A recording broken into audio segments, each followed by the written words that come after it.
Western classes. Friends, today we will discuss about the cell. हम लोग आज कोशिका के बारे में डिस्कस करेंगे कि कोशिका क्या है, सेल्स क्या है। तो फ्रेंड्स, सेल्स जो है ये फंडामेंटल यूनिट है लाइफ की, आधारभूत इकाई, इसको कह सकते हैं हिंदी में आधारभूत इकाई। जिस प्रकार से हम लोग घर बनाते हैं तो एक एक ईंट जोड़ करके हम लोग घर का निर्माण करते हैं, हाउस का निर्माण करते हैं। ठीक उसी प्रकार से प्लांट हो, जीवाश्म हो या एनिमल्स हो, जो भी है वो भी एक पार्ट एक एक टुकड़े से मिलकर के बने हुए हैं और इन टुकड़े को सेल्स कहा जाता है। आप लोग पिक्चर्स में देख रहे होंगे। ये जो पिक्चर है ये सेल्स के हैं, एक सेल्स, दो सेल्स, तीन सेल्स, ये एक अलग अलग सेल्स है। कहने का मतलब एनिमल का जो पूरा बॉडी होता है, पूरा जो स्ट्रक्चर होता है वो छोटे छोटे सेल्स से मिल करके बना होता है। और ये सेल्स जो है इसकी खोज की थी रॉबर्ट हुक ने। ये रॉबर्ट हुक का पिक्चर है और इन्होंने जो सेल्स की जो सबसे पहले खोज किया था वो 1665 में इन्होंने खोज किया था। और ये फिगर आप लोग देख रहे होंगे, ये बार्क है।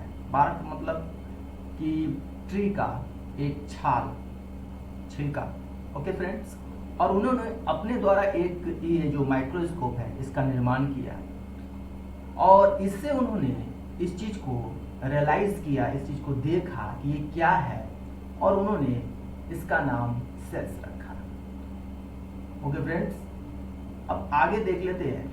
हम लोग एक एक करके सारे इस सेल्स के बारे में डिस्कस करेंगे। देन फर्स्ट थिंग है हमारे इस पार्ट में, सेल्स के पार्ट में कि डिस्कवरी। तो मैंने पहले ही कह दिया है कि इसका रॉबर्ट हुक ने सन 1665 में इसको डिस्कवर किया और इन्होंने इसको अपनी एक बुक थी जिसका नाम था माइक्रोग्राफिया। ये बुक है माइक्रोग्राफिया। इसमें इन्होंने इसको प्रकाशित किया 1665 में। ओके फ्रेंड्स, माइक्रोग्राफिया में इन्होंने इसको प्रकाशित किया था। तो सेल्स क्या होते हैं देखिए। Our earth is a home to various kinds of living organism. हमारा जो अर्थ है इस पर बहुत तरीके के वेरियस काइंड्स ऑफ जो जीव जंतु इत्यादि रहते हैं, जैसे कि प्लांट हो गए, एनिमल्स हो गए, humans and micro organism. Micro organism जो सूक्ष्म जीव होते हैं, बहुत से ऐसे जीव होते हैं। This living organism shows enormous degree of diversity. इनमें काफी एक दूसरे में विभेद होता है in their form and size. Okay friends, however the possess a uniformity in their basis structure. Okay, all living organisms are made up of numerous microscopic units known as cell. कहने का मतलब है कि सारे जो ऑर्गेनिज्म, सारे जो जीव बने होते हैं वो छोटे छोटे सूक्ष्म इकाई से बने होते हैं और इन्हीं को सेल्स कहा जाता है। मैंने पहले ही बताया था फ्रेंड्स कि जिस प्रकार से हम घर का निर्माण करते हैं एक एक ईंट मिला करके, तो एक ईंट, घर का एक जो सेल हुआ, मतलब पूरा एक बिल्डिंग है, उसकी अगर सेल्स की बात करेंगे तो एक ईंटा उसका सेल हुआ। उसी तरीके से हमारा बॉडी है, प्लांट है, तो इसका जो एक इकाई है, इसका जो एक छोटा सा पार्ट है, उसको हम लोग सेल्स कहते हैं। ओके फ्रेंड्स, अब देखते हैं कि सेल्स जो होते हैं, सेल्स ये अलग अलग साइज के होते हैं, अलग अलग प्रकार के होते हैं। There are two different between each other. एक दूसरे से बिल्कुल भिन्न होते हैं। ऐसा नहीं कि अगर बॉडी का एक हैंड है तो उसका सेल बॉडी के पैर के तरीके से होगा, या फिर फैट सेल, मसल सेल दोनों सेम होंगे, ऐसा नहीं। हर एक सेल अपना अपना एक अलग ही स्ट्रक्चर को लिए रहता है। जैसे कि यहाँ पर देख सकते हैं आप फिगर्स है, ये फिगर्स है, ये देखिए सेक्स सेल्स। आप लोग सेक्स सेल्स जो स्पर्म जो होता है, स्पर्म से जो सेल में जो सेल्स होते हैं वो इस तरीके का होता है, ये स्पर्म सेल्स है। ओके फ्रेंड्स, ये मसल सेल्स हैं, ये फैट सेल्स हैं, ये बोन सेल्स हैं, हड्डी का सेल्स है, ये ब्लड सेल्स, ये नर्वस सेल्स, ये इपीथेलियल सेल है, और ये इम्यून सेल्स है। मतलब हर सेल जो होता है एक दूसरे से डिफरेंट होता है। ओके फ्रेंड्स, हम लोग समझ गए कि सेल क्या होता है, एक्चुअली में सेल होता क्या है। अब दूसरे पार्ट इसका हम लोग देखते हैं कि दूसरा पार्ट क्या है। दूसरा पार्ट है कि दूसरा पार्ट करने से पहले, शुरू करने से पहले मैं फर्स्ट पार्ट का कुछ टॉपिक है जो यहाँ रख देता हूँ कि जो रॉबर्ट हुक ने 1665 में जिस सेल्स की उसने खोज की थी, उन्होंने इसको खोज किया था एक ट्री के बार्क से, जिसको कॉर्क कहा जाता है, और वो बिल्कुल पूरी तरीके से डेड सेल था। उसके बाद क्या हुआ, उसके बाद जो है नेक्स्ट थिंग, ये पिक्चर है जिनका मैं जिक्र करने जा रहा हूँ, एंटोनी वैन ल्यूवेनहॉक। ये सेकेंड पर्सन थे जो कि एक डच साइंटिस्ट थे, और रॉबर्ट हुक जो थे एक इंग्लिश साइंटिस्ट थे। और इनका जो इन्होंने ऑब्जर्व किया, एक फ्री लिविंग सेल्स को इन्होंने पाया, मतलब एक सेल जो कि फ्री था। रॉबर्ट हुक ने जो पाया था उसमें बहुत सारे सेल्स एक दूसरे से जुड़े हुए थे, लेकिन इन्होंने एक फ्री लिविंग सेल्स, एक जीवित सेल्स, वो डेड सेल में किए थे और लिविंग सेल्स में को इन्होंने पाया अंडर द पॉन्ड, मतलब एक तालाब के अंदर इन्होंने इसको पाया। और 1674 में इन्होंने इसको डिस्कवर किया। कब किया? 1674 में इसको उन्होंने डिस्कवर किया और ऑब्जर्व किया, और उन्होंने इसका नाम जो रखा वो रखा एनिमलक्यूल्स। ओके फ्रेंड्स, और उन्होंने इसको एनिमलक्यूल्स कहा। बाद में 1617-18 में उन्होंने स्पर्म के सेल्स को आइडेंटिफाई किया, उसके बारे में बताया। उसमें से बहुत से जैसे कि ह्यूमंस के स्पर्म्स, डॉग्स के sperms, rabbit, frogs, insect and fish, इन सब के स्पर्म्स को उन्होंने, स्पर्म्स के सेल्स को उन्होंने आइडेंटिफाई किया और उन्होंने बताया सेल्स के बारे में। और इसका नाम उन्होंने क्या रखा? इसका नाम उन्होंने रखा स्मॉल एनिमलक्यूल्स। ओके फ्रेंड्स, स्मॉल एनिमलक्यूल्स उन्होंने इसको कहा। कब कहा? 1678 में। नो, 1678 में नहीं, ये 1674 में इन्होंने इसको स्मॉल एनिमलक्यूल्स का, और 1678 में इन्होंने स्पर्म के सेल्स के बारे में लोगों को बताया और उसको आइडेंटिफाई किया, और आगे का जो प्रोसेस है उन्होंने बताया।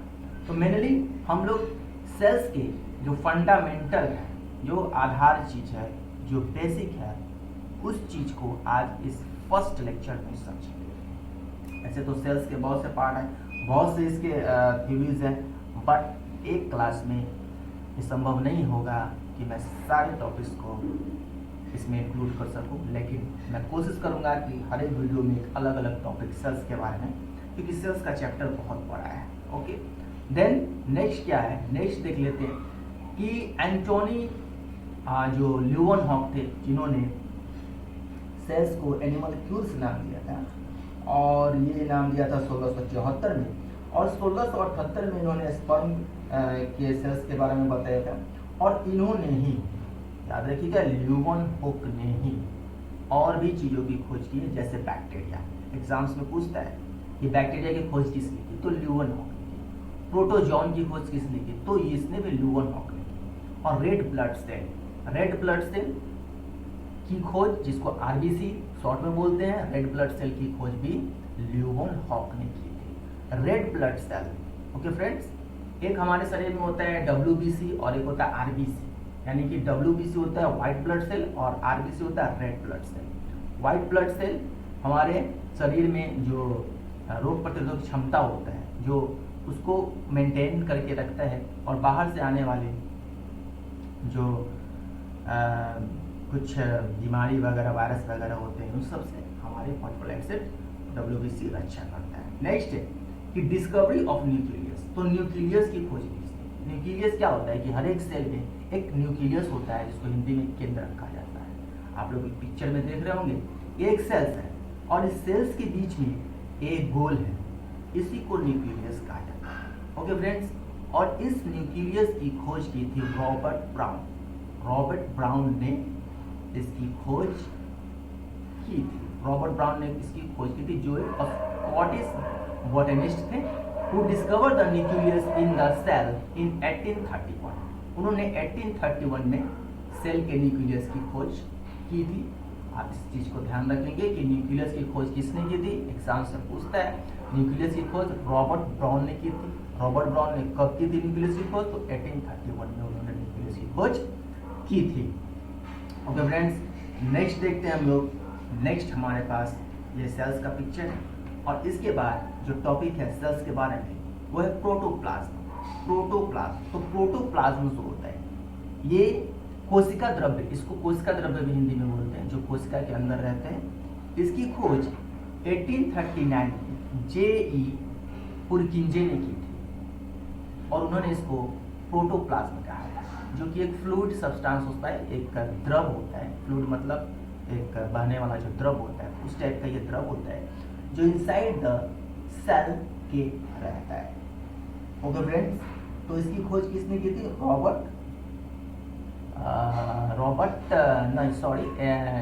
जे.ई. पुरकिंजे ने की थी। 1839 में जे.ई. पुरकिंजे ने की थी और इन्होंने इसको प्रोटोप्लाज्म कहा, जिसको कोशिका द्रव्य भी कहते हैं। सेल थ्योरी क्या है, अब हम लोग आ जाते हैं कि सेल थ्योरी। सेल थ्योरी कहने का मतलब है कि ये बताता है कि सेल क्या है और ये कैसे इसके जो प्रयोग हैं, कैसे इसका संरचना है, क्या है इसमें, मतलब सेल थ्योरी। तो सेल थ्योरी को हम लोग देख लेते हैं कि सेल थ्योरी क्या है और इसको सेल थ्योरी क्या है। तो सेल थ्योरी है, तो सेल थ्योरी क्या है कि सेल थ्योरी कहता है states that all plants and animal are composed of cells. सारे के सारे जो एनिमल्स है और प्लांट्स है वो सेल्स के से बने होते हैं, which serve as the basic structural and functional units of life. जो कि जिसके पास जो कि एक जो बेसिक स्ट्रक्चर होता है, ये सेल्स जो होता है एक बेसिक स्ट्रक्चर होता है, एक आधारभूत जीवन के का जो इकाई होता है, उसकी जो क्रियात्मक जो क्षमता की जो इकाई होती है वो सेल्स होते हैं। Okay, the theory was presented by two biologist. एक टू बायोलॉजिस्ट के द्वारा इसको सेल थ्योरी को डिस्क्राइब किया गया था। एक ने 1838 में किया था और एक ने 1839 में किया था। तो फर्स्ट जिन्होंने किया था वो स्लाइडेन थे, जैकब स्लाइडेन थे, जो कि जर्मन के बोटनिस्ट थे। जर्मन के बोटनिस्ट इन्होंने 1838 में किया था। इसके बारे में बताया, सेल थ्योरी दिया। और थियोडोर स्वान ने जर्मन जूलॉजिस्ट थे, इन्होंने 1839 में सेल थ्योरी को दिया। ओके फ्रेंड्स, नेक्स्ट क्वेश्चन हम लोग देखते हैं। नेक्स्ट हमारे पास जो है अगला पॉइंट क्या है सेल के बारे में। तो सेल के बारे में है कि 7 नंबर है कि जर्मन बायोलॉजिस्ट थे जो कि इन्होंने एक अतिरिक्त इसमें एक खोज को ऐड किया था 1855 में, जिनका नाम था आर विर्चोव। आर विर्चोव एक जर्मन बायोलॉजिस्ट थे। उन्होंने सेल के बारे में एक अलग चीज बताई और उन्होंने ये बताई कि जितने भी सेल्स होते हैं, जो नए सेल्स बनते हैं, वो प्री एग्जिस्टिंग मतलब पहले से जो सेल होते हैं उन्हीं के द्वारा ये निर्मित होते हैं। उन्होंने कहा, एक जर्मन बायोलॉजिस्ट ने कहा कि cell theory and proposed that, उन्होंने दिया कि that all the cell arise from pre existing cell, मतलब पहले से जितने भी सेल्स जो निर्मित होते हैं, नए सेल्स बनते हैं, वो पुराने सेल्स के द्वारा ही उनका निर्माण होता है। ये उन्होंने किया। अब जो इसका कंक्लूजन है थ्योरी का, सेल थ्योरी का जो कंक्लूजन है वो क्या है। फर्स्ट है हमारे पास कि all living organism are made up of cells product. जितने भी लिविंग ऑर्गेनिज्म है वो सब के सब क्या है, सेल्स के बने होते हैं। बी नंबर है, दूसरा नंबर क्या है हमारे पास कि cell is the site for all metabolic reaction, है ना। जितना भी शरीर का जो कार्य का जो cell is the site for all, जितने भी मेटाबॉलिक जो रिएक्शन हमारे शरीर में होते हैं, जो भी होते हैं, पाचन होता है, कुछ भी होते हैं, वो सब सेल्स के अंदर ही होता है। ओके फ्रेंड्स, सेल्स के अंदर ये सारे के सारे क्रिया, सारे के सारे एक एक सेल के अंदर कोई सेल है, कुछ सेल के अंदर कोई कार्य हो रहा है, किसी कहीं कोई कार्य हो रहा है, मतलब हर एक सेल जितने भी कार्य होते हैं वो सेल के अंदर ही होते हैं। Thus a cell is the structural and functional unit of life. तो ये सेल क्या हो गया, ये सेल क्या है, जितनी भी कार्य प्रक्रिया शरीर में संरचना एक तो संरचना भी बनाता है, सेल में छोटे छोटे सेल मिलकर के एक संरचना का निर्माण कर देता है, और जितने भी फंक्शन होते हैं शरीर के वो सारे के सारे इन्हीं सेल्स के अंदर होते हैं। थर्ड है हमारे पास सी कि all cells arise from pre existing cells by division of already existing cells. ऐसा पहले भी इस चीज का जिक्र हो गया है कि सेल थ्योरी यही है कि ऑल सेल्स, इसमें उन्होंने जो इसको जोड़ा था, आर विर्चो ने इसको जोड़ा था कि all the cells arise from pre existing cells. तो सेल का थ्योरी भी ये है कि all cells arise from pre existing cells by division of already existing cells. Okay, इसका मतलब क्या हुआ? इसका मतलब है कि जो भी पुराने सेल्स हैं उन्हीं से नए सेल्स का निर्माण होता है। ये ऑलरेडी एग्जिस्टिंग सेल, मतलब ऑलरेडी एग्जिस्टिंग सेल से इनका निर्माण होता है। डी नंबर है कि life of every organism start from a single cell. जितने भी ऑर्गेनिज्म, जितने भी जीव होते हैं उसके उनका जो जीवन होता है वो एक सिंगल सेल से ही उनका निर्माण होता है। जैसे कि सिंगल सेल्स उसी को मॉडिफाइड करके दूसरा सेल, तीसरा सेल, ऐसे करके सारा शरीर बना देता है। मतलब एक जो प्रोडक्ट, अगर कोई प्रोडक्ट निर्माण होना शुरू होगा तो सबसे पहले वो सिंगल सेल बनाएगा, और सिंगल सेल फिर दूसरा सेल्स बनाएगा, मतलब प्री एग्जिस्टिंग सेल से दूसरा सेल्स बनाएगा, और इस तरीके से कर करके पूरा बॉडी उसका वो स्ट्रक्चर का निर्माण कर देगा। अब देखते हैं कि सेल के बहुत से गुण के आधार पर और स्ट्रक्चर के आधार पर, मैंने यहाँ पर स्ट्रक्चर के आधार पर, गुण के आधार पर सेल जो होते हैं एक प्रोकैरियोटिक होते हैं और यूकैरियोटिक होते हैं। तो उसकी चर्चा मैं अभी नहीं करूँगा। अभी मैं सिर्फ ये कहूँगा कि सेल्स को एक स्ट्रक्चर के आधार पर मैंने दो भाग में इसको डिवाइड किया है। वो है हमारे पास, पहला है यूनिसेल्यूलर ऑर्गेनिज्म और दूसरा है multi cellular organism. Okay, first हमारे पास क्या है? फर्स्ट हमारा है कि यूनिसेल्यूलर ऑर्गेनिज्म। तो यूनिसेल्यूलर ऑर्गेनिज्म क्या होते हैं? यूनिसेल्यूलर ऑर्गेनिज्म होते हैं जो सिंगल सेल के बने होते हैं। कहने का मतलब उनमें एक ही सेल होता है, उसके अलावा कोई सेल नहीं होता। एक ही कोशिका का, वो जीव जो होंगे एक ही कोशिका होगा, एक ही कोशिका का बना होगा। और उसमें जैसे हमारे बॉडी में बहुत सारे कोशिका हैं, एनिमल्स, गाय, प्लांट, बिल्ली, कुत्ता, पेड़ पौधे, इसमें बहुत सारे कोशिका होते हैं। लेकिन कुछ ऐसे जीव भी हैं पृथ्वी पर जिनमें सिर्फ ओनली सिंगल सेल होते हैं, और उस सिंगल सेल के ही द्वारा वो सारा अपने बॉडी के जो फंक्शन होते हैं, रिप्रोडक्शन फंक्शन, श्वसन वगैरह जो भी होता है, वो इसको खुद एक ही सेल के द्वारा वो इस चीज़ को मेंटेन कर लेते हैं। जिसमें से कुछ उदाहरण है, एक है बैक्टीरिया जो कि सिंगल सेल का होते हैं, दूसरा है अमीबा, बैक्टीरिया है, अमीबा है, ईस्ट है। ये सब जो है सो सिंगल सेल के ऑर्गेनिज्म। दूसरा होता है मल्टी सेल्यूलर ऑर्गेनिज्म, जैसे कि प्लांट और एनिमल। मल्टी सेल्यूलर ऑर्गेनिज्म कहने का मतलब है कि इनमें एक से अधिक कोशिका होता है। जैसे कि हमारा बॉडी है, प्लांट है, इसमें एक से अधिक कोशिकाएं होती हैं। यहाँ पर कुछ फैक्ट हैं जो कि यूनिसेल्यूलर ऑर्गेनिज्म और मल्टी सेल्यूलर ऑर्गेनिज्म को डिफरेंस करता है। मतलब यूनिसेल्यूलर ऑर्गेनिज्म में क्या होता है, अंतर है, और मल्टी सेल्यूलर ऑर्गेनिज्म में क्या अंतर है, इसका एक टेबल मैंने यहाँ पे लगा दिया है। मैं आप लोगों को पढ़ के दिखा देता हूँ। यूनिसेल्यूलर ऑर्गेनिज्म क्या होता है? They have a single cell. And multicellular organism में फर्स्ट है क्या है, they consist of many cells. तो देखा यूनिसेल्यूलर में क्या है, सिंगल सेल होंगे, और मल्टी सेल्यूलर में एक से अधिक सेल्स होंगे, मेनी सेल्स होंगे। सेकेंड है क्या था, the size of cell is small than 1 से 10, 1 से 10 तक यूएम तक ही इसका जो साइज होता है, और इसका जो मल्टी सेल्यूलर का जो साइज होता है 5 से 100 तक होता है। ओके, नेक्स्ट है सी नंबर में, a single cell is a capable for performing all the life process. ये सिंगल सेल होता है, जिसके मैंने पहले भी बताया, बैक्टीरिया में, अमीबा में, यीस्ट में, तो ये सारे के सारे फंक्शन ये खुद ही कर लेता है। लेकिन क्या होता है कि मल्टी जो सेल्यूलर सिंगल्स होते हैं उसमें क्या होता है कि a single cell carries out one or few processes. इसमें क्या होता है कि एक यूनिसेल्यूलर में क्या होता है कि सिंगल सेल ही सारा काम करता है, लेकिन इसमें क्या होता है, एक सिंगल सेल जो होता है मल्टी सेल्यूलर में, सिंगल सेल एक या एक से अधिक कार्य करता है।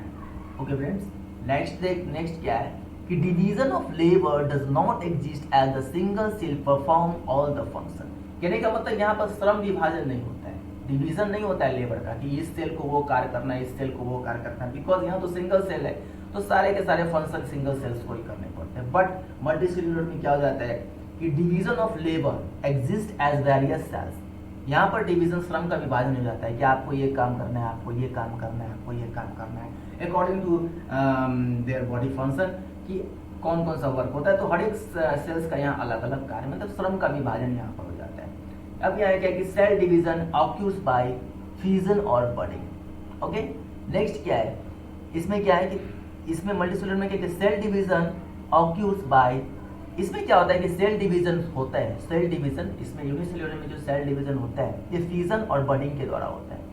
इसमें भी सेल डिवीजन होता है, जैसे कि सेल डिवीजन है, नया सेल्स बनाना है तो सेल डिवीजन होगा। जैसे एक अमीबा है तो उसको अमीबा है तो उसको अब दूसरा अमीबा करना है, तो दूसरा अमीबा क्या करेगा, वो अपने सेल से उसको सेल अपने आप उसका विभाजित हो जाता है, जिस क्रिया के द्वारा विभाजित उसको फ्यूजन और बडिंग कहते हैं, बडिंग कहते हैं, है ना। और इसमें जो होते हैं इसमें माइटोसिस और म्योसिस के द्वारा इसमें कोशिका का विभाजन होता है। नेक्स्ट क्या है कि there life span is very short. इसका जो लाइफ होता है, एक कोशिका जीव का जो लाइफ होता है काफी छोटा होता है, लेकिन मल्टीसेल्युलर का जो लाइफ होता है their life span is very long, इसका लाइफ काफी ज्यादा होता है। नेक्स्ट है कि an injury to cell can cause the death of an organism. अगर सिंगल सेल में कोई इंजरी हो जाती है, वो किसी तरीके से उसको चोट लग जाती है, घायल हो जाती है, तो वो डेड हो जाएगा, मतलब मर जाएगा, उसको बचने की फिर कोई चांसेस नहीं है। लेकिन मल्टीसेल्युलर में क्या होता है, जैसे हमारे बॉडी में होता है, हाथ में चोट लग जाता है, कहीं चोट लग जाता है, तो हमारी मौत नहीं होती क्योंकि हमारे पास बहुत सारे सेल्स हैं। तो इस तरीके से इंजरी और मल्टीसेल्युलर में क्या होगा, injury or damage to some cells does not affect the organism as the affected cells are replaced with the new ones. तो यहाँ पर क्या होता है कि इससे कोई फर्क नहीं पड़ता है क्योंकि हमारे बॉडी में काफी सेल्स होते हैं और फिर वो पुराने जो चोटिल सेल्स हो जाते हैं वो फिर रिप्लेस कर दिए जाते हैं, मतलब बदल दिए जाते हैं। हमारे बॉडी में ऐसे फंक्शन है क्योंकि अलग अलग का अलग अलग कार्य है, लेकिन सिंगल सेल्स में ऐसा नहीं होता है। तो हम लोगों ने यहाँ पर डिफरेंस देखा कि सेल्स में एक यूनिसेल्युलर में और मल्टीसेल्युलर में क्या डिफरेंस है। हम लोगों ने ये भी समझा यूनिसेल्युलर और मल्टीसेल्युलर जो है सेल्स के ही भाग हैं और इसको मैंने स्ट्रक्चर के आधार पर दो भाग में बांटा था। ओके फ्रेंड्स, और नेक्स्ट देखते हैं सेल्स के बारे में कि कुछ की पॉइंट है सेल्स के बारे में जो मैंने यहाँ पर दिया है कि every cell has its own genetic material. कहने का मतलब है कि प्रत्येक सेल के पास इसका खुद का जेनेटिक मटेरियल होता है। जैसे डीएनए होता है, इसका अपना अपना एक जीन होता है और that is required for growth and survival of an organism, जो कि रिक्वायर्ड होता है एक ऑर्गेनिज्म को ग्रोथ करने के लिए, सर्वाइव करने के लिए। लाइफ में बहुत सारे काम होते हैं, एक काम तो होता नहीं। तो ये सेल्स के पास इनका खुद का जेनेटिक मटेरियल होता है। दूसरे हमारे पास की साइटोलॉजी, मैंने एक पॉइंट रखा है, साइटोलॉजी और सेल बायोलॉजी। तो साइटोलॉजी कोशिका यानी सेल्स के अध्ययन को साइटोलॉजी कहा जाता है और सेल बायोलॉजी भी उसी को कहते हैं, जिसमें सेल बायोलॉजी में जिसका कोशिका का अध्ययन हो जाता है। मतलब ये एक बायोलॉजी का पार्ट है, is the branch of biology that deals with the study of cell. कहने का मतलब जिसके तहत सेल का अध्ययन होता है उसको साइटोलॉजी कहा जाता है। कोशिका का अध्ययन किसके तहत होता है, एग्जाम में पूछता है तो साइटोलॉजी। ओके, नेक्स्ट क्या है, नेक्स्ट कीवर्ड है कि cell is the membrane bound structure. ये झिल्ली के द्वारा झिल्लीनुमा होता है, सेल एक झिल्लीनुमा स्ट्रक्चर होता है कॉन्टेनिंग साइटोप्लाज्म। इसमें क्या होता है, साइटोप्लाज्म होता है। मैंने पहले भी कह दिया था, इसमें जो होता है सो साइटोप्लाज्म होता है जो कि एक कोशिका, जिसको कि हम लोग कोशिका द्रव्य हम लोग कहते हैं। और इसको 1839 में इसको जेके पुरकिंजे ने इसको क्वाइंट किया था, देखा था, और उन्होंने इसका नाम साइटोप्लाज्म रखा था। ओके फ्रेंड, ये एसेंशियल एलिमेंट्स है सच जो, और इसमें जो होता है एसेंशियल साइटोप्लाज्म जो होता है, इसमें कोशिका द्रव्य जो होता है, इसमें क्या होता है कि ये कॉन्टेनिंग होते हैं, इसमें कुछ एसेंशियल एलिमेंट्स होते हैं जैसे कि प्रोटीन होता है और न्यूक्लिक एसिड होता है। इस तरीके से साइटोप्लाज्म में एलिमेंट्स भी होते हैं क्योंकि फंक्शन करने के लिए कुछ चाहिए होते हैं। नेक्स्ट देखते हैं कि सेल के बारे में क्या है। नेक्स्ट है सेल के बारे में लास्ट है सेल। तो यहाँ पर मैंने एक स्ट्रक्चर बनाया है कि सेल से ऑर्गेनिज्म का निर्माण होता है। ऑर्गेनिज्म का मतलब जीव। तो पहले क्या होता है, एक सेल जाता है, एक सेल निकलता है, सेल से मिल करके क्या बनता है, टिश्यू बनता है। सेल मिलके टिश्यू का निर्माण करते हैं, टिश्यू मिलके ऑर्गेन अंग का निर्माण करते हैं, और ऑर्गेन्स जो अंग मिल करके ऑर्गेन सिस्टम का निर्माण कर देता है, और सारा का सारा ऑर्गेन सिस्टम मिल करके ऑर्गेनिज्म का निर्माण कर देता है। ओके फ्रेंड्स, यानी पूरा पूरा जो भी आप देख रहे हो दुनिया में, पेड़ पौधे, गाय भैंस बकरी, इस सारे के सारे जो हैं इनका निर्माण कर देता है। फ्रेंड्स, हम लोगों ने आज सेल के बारे में डिस्कस किया है। आई होप आप लोगों को समझ में आ गया होगा कि सेल है क्या। एक बार मैं फिर इसको दोहरा देता हूँ कि सेल है क्या। सेल एक बॉडी का एक सूक्ष्मतम इकाई है, एक आधारभूत संरचना है, उसी को सेल्स कहते हैं। इसकी खोज 1665 में रॉबर्ट हुक ने की थी। इन्होंने कॉर्क जो पेड़ के छाल को कहा जाता है, एक डेड सेल को इन्होंने अपने द्वारा एक माइक्रोस्कोप बना करके उन्होंने इसकी जो है सो इसको देखा, इसके बारे में डिस्क्राइब किया, और उन्होंने इसको अपने माइक्रोग्राफिया एक बुक में 1665 में इसको प्रकाशित करवाया था। ओके, नेक्स्ट था इसको कि ल्यूवन हॉक ने एक लिविंग सेल के ऊपर रिसर्च किया और इसके बारे में बताया था, और उन्होंने स्पर्म के सेल्स को भी उन्होंने डिस्क्राइब किया था। और ल्यूवन हॉक ने किन चीज़ों की खोज की थी, बैक्टीरिया की, प्रोटोजोन की एंड रेड ब्लड सेल्स की उन्होंने खोज की थी।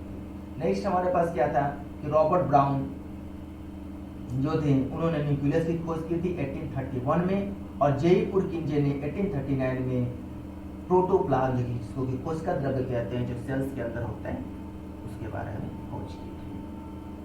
तो आज की वीडियो में फ्रेंड्स इतना ही सेल्स के बारे में। आई होप आप लोगों को ये वीडियो पसंद आया तो लाइक शेयर ज़रूर करिए। फिर मिलता हूँ सेल्स के आगे के एडिशन, आगे के पार्ट में, कि सेल्स अभी इतना से ख़त्म नहीं होगा। बस मैंने एक आपको ये बता दिया कि सेल्स एक्चुअली में है क्या, और सेल्स कहते किसको है, इसकी खोज क्यों हुई, किसने की, और फिर नेक्स्ट वीडियो में सेल्स के बारे में और जानकारी लेकर के मैं फिर आऊँगा। तब तक के लिए बाय बाय।